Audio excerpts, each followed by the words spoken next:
deal of was, in fact, telescopes and looking at the sky and what was going on. And Halley not only plotted the comet, but plotted its periodicity, saying it was going to come back every, whatever, 64 or 74, I can't remember what number of years it was. So again, and Halley's passed actually not all that long ago. We are all, it's come, you will probably see it come by again, I won't. But it's, so it's, again, it's something that, so these are all people. Others, Pepys, who I've mentioned, the great diarist was a member. John Evelyn, who I've mentioned several times, a great naturalist and botanist, among other things. Wilkins, Jeff mentioned Wilkins. Does anyone remember his mention of Wilkins? Wilkins tried to produce a nice language or a written script which represented our ideas directly. He thought that every idea, and so that words would then become compounds of ideas. When Jeff was talking about writing, he talked about this in passing. Moxon, I mentioned very briefly last week, wrote about printing, one of the first great books on printing. I'll mention him again in a minute. The other English people, Grant and Petty, I'll get to, I hope. Franklin, much later, was a member of the Royal Society and much esteemed by them. He was much esteemed, he felt, by being a member. Okay, so those were the people. The idea, the kind of revolutionary idea. Now that you've all read your Tritemius, you presumably will have no trouble with Alcinous translating his Latin. Everybody got that down? Good, okay, so I don't need to say anything. Probably a little easier, even though it's in Italian. Galileo picked up that phrase and said, "Filosofo vuole essere libero." So, any idea what he's saying? A guess, a stab at a guess. Philosophers want to be free, exactly. Libertas philosophandi, as Kepler said. Okay, so it's a phrase that we know because Stuart Brand, this was the early sort of claim for the internet. Information wants to be free. But this is long claim, and it's why, for instance, universities have things like tenure. This idea that people should be free to think and shouldn't be encumbered by political considerations, that they should be able to say exactly what they think is right and not be held back. So this idea runs back. It goes back to the Royal Society, and their particular and important phrase, again, drawing on your Latin, nullius in verba. Anybody an idea what that means? Interesting and very important phrase. It's up there, nullius in verba. Yes? There's nothing in words. That's close and good. Anyway, would you like to expand and say what you think they were trying to get at in that? I mean, you're right, actually. Yeah, I mean, that's how a literal translation. Sorry, you are? Kate? Okay. I don't want to put you on the spot, but take that an extra thought on. Absolutely right. And what they was more or less translated is, take nobody's word for it. Trust no one's word. Go out and try it for yourself. Find someone who's really kicked the tires. Don't read the literature that's stuck on the front window. So that, for them, was absolutely an essential claim, nullius in verba. And it had several implications. This is Spratt sort of working around it. And he says, first, that men did generally think that no man was fit to meddle in matters of this consequence, but he that had bred himself up in a long course of discipline for that purpose. That had the habit, the gesture, and the look of a philosopher. So like me, you had to have the sort of embodiment of intellectualism. And he said, whereas experience, on the contrary, tells us that greater things are produced by the free way than the formal. So he said, tear off those gowns. Get out of those universities. Don't listen to these people who say, I've been doing this for 100 years, so you should believe me. Go out and do it for yourself. Do it by the free way. Remove all this institutional structure. Now again, that seems to me to have a lot of contemporary resonances. Anybody feel they can see that in there? Both the nullius in verba, the notion that philosophy wants to be free, and this idea is, get rid of all this old hierarchy and go out and experiment for yourself. Yeah. Occupiers are politically, don't believe those people in Wall Street who are telling you that that economics says we must do this. Ignore that. So it's very much that kind of mentality. Elsewhere, other thoughts? Open source software? Anybody heard of? Yes. Right. And the basis, for those of you who are running Apples, anybody who has an open source machine, a Linux machine, is on this idea that anybody can commit to the source. It shouldn't just be somebody with a degree in computer science or someone who works for Microsoft. So enormously transformative in the way, so the whole idea, and indeed it has come into notions now of open science, and the idea that science is also an open endeavor that we should commit. So it's all right, and indeed open source computer science and open source software led to other open source projects. Can anyone name one of them? Yes, Michael. OpenCourseware is one, and of course this is why Berkeley in competition tries to stick all half its courseware on the web. Anything else? Yes. Thank you. All of you know the Wikipedia. The whole idea of Wikipedia. You don't need the Encyclopedia Britannica. That we can now, sorry, your name was? Janet? Exactly, Janet, right? So here's the thing. Look, you used to have this big publishing company. You don't need that anymore. Anybody can contribute, and the good will rise to the surface, and the rubbish will be kicked out. It's an interesting and important claim that I imagine very few of your assignments are done without. But the idea, has anybody here actually contributed to a Wikipedia page? Well, good, and indeed you should. So this idea, again, that these things were once constrained by these publishers, like Britannica, or Old Smelly, as he was called, who founded the Britannica. That, again, has other ramifications today. Angelica, you should be able to tell us this. Where else is the claim that going open and getting away from publishers is a good move?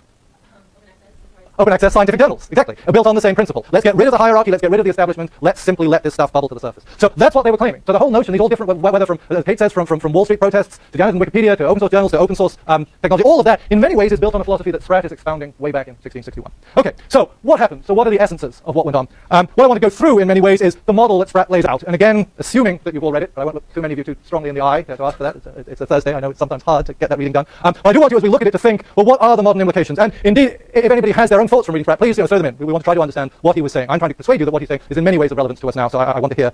So he said they have labored to enlarge it, to free it from being confined to the custody of a few, or from the servitude of private interests. Well, I've tried to say, getting outside the few, whether it's the old universities who said nothing of interest, happens except within our institutions, and we still say that today, but also this idea from the servitude to private interests. What do you think that's about?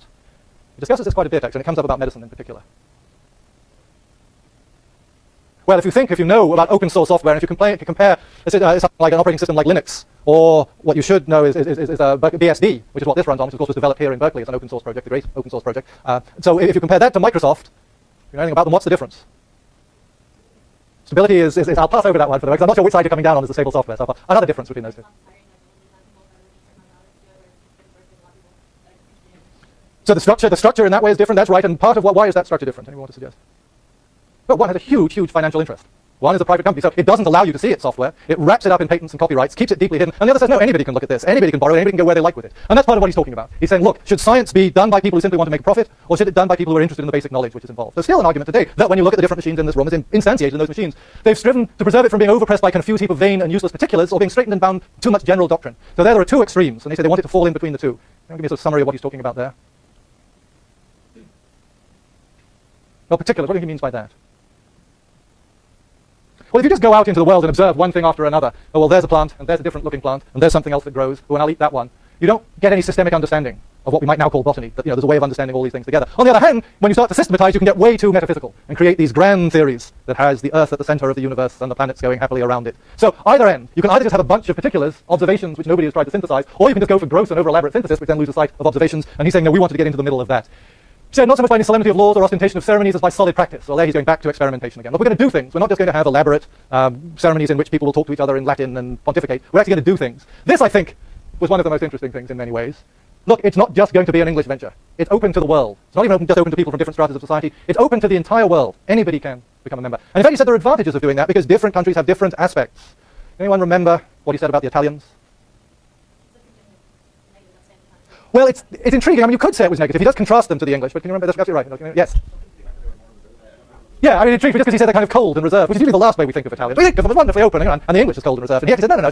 But what he says is, I mean, he's right in some ways as a kind of, well, those people are weird, but he says that what we need is to mix that kind of cold reserve with our own enthusiasms and get a blend. Now, at the time, that kind of internationalism, when these countries were at war with each other constantly, was remarkable. And in fact, he has to say, he also says, we're going to reach across all religions. We don't care what these religions are. And remember, he was himself a bishop, and he kind of had to reassure the Church of England, don't worry, you'll be fine. But look, we're not going to limit what we take to religious conviction. Now, there's a current debate going on enormously about the contrast between medicine, politics, and religion over the new medical health bill, as you may have noticed in the papers in the last few days. Well, he is trying to say we're going to get past that.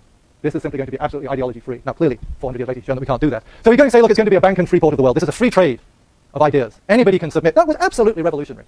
And so much so that, in fact, not only does he have to reassure the Church of England, but you remember, he goes on and says, well, actually, free trade in commerce and the economy may not be a good idea. So I'm not really suggesting that, but free trade in ideas seems to me to be enormously important. So that's his model, and it's remarkable, I think, in many ways. If you go back and read that again, which seems like I had some trouble with it, you will see there's quite a statement of what science should be, and many of which still holds today. So what were the sort of implications of this? Well, that they were going to experiment, and from that you get this combination of Hooke and Boyle. Boyle, who was this English aristocrat, or Anglo-Irish aristocrat in many ways, huge wealth, and was just able to fund his experiments, funded most of the Royal Society. Hooke, on the other hand, who is this person who came from a sort of fairly low West Country family, didn't have a lot of money, but was clearly very smart and very clever. It was very easy for Boyle to say, in some ways, that we don't need to have any kind of property control over our ideas. We should let them just be free to the world. For Hooke, it was much harder because he was inventing new kinds of watch and new kinds of this and that, and he wanted to make some money out of them. So almost instantly, the tensions in the society came out.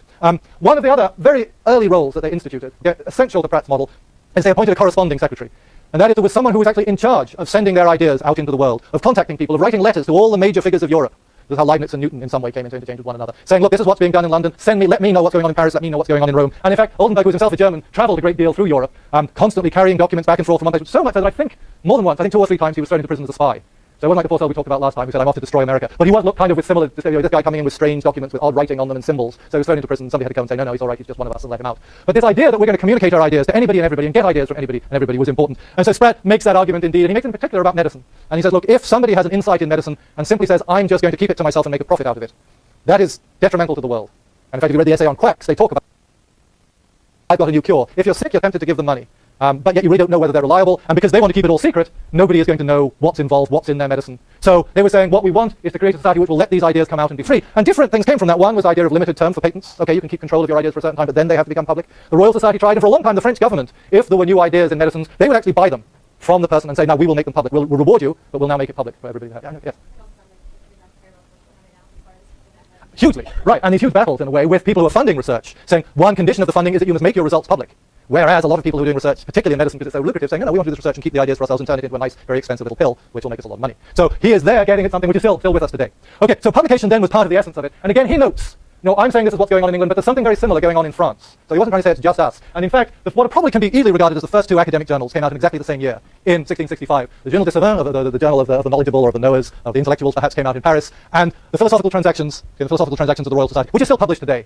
And you have access, in fact, online to everyone from the beginning to the current one. The French one, having taxed your Latin, I don't want to tax your French far, but this is the first edition. This is what it says roughly that the design of the journal is to do. Firstly, it'll be a catalogue of the principal or the leading books in the area of what we now call science that come out. And journals all still do that. They always have reviews in the back of the major books in their field. So the very first journal wanted to do that. Second, they will tell you if any of the significant figures in their field have died. And journals still have obituaries to the major figures in their field by telling them what they contributed to the field. Again, this is the very first journal. In the third, they will have all the experience or experiments in physics and chemistry and accounts of what they reveal and what they show. And there's the standard journal article in a way. And then there's a fourth somewhere, isn't there? And then, yes, it's sort of we'll also announce the principal decisions of the courts and governments that affect our work. Now, that's in the very first scientific journal, which is now some sort of 350 years away. But in many ways, any journal that you come upon today in science has all or most of those categories.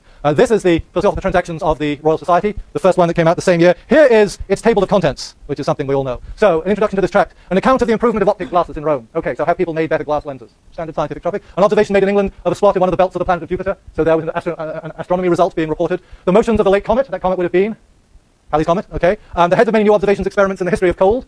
So they were looking at freezing and what effects that had, and I'll mention, that's in fact a sad point because Bacon, Francis Bacon, who in many ways was, as I say, the prototypical scientist, he died, unfortunately, by experimenting with whether if you stuffed a chicken with ice and froze it, whether the meat would be preserved. And the meat was preserved, but he caught a severe cold and died. So, killed by experimental science. And theometrical discourses, so looking at the experiments with the thermometer and what the thermometer tells us. So all good scientific subjects, and then we suddenly get a relation of a very odd and monstrous calf, which doesn't look quite so scientific. There is the article, and somebody's written to Robert Boyle and said, I had this calf on my property, and the butcher looked at the cow, and the cow actually seemed to have two heads, more or less.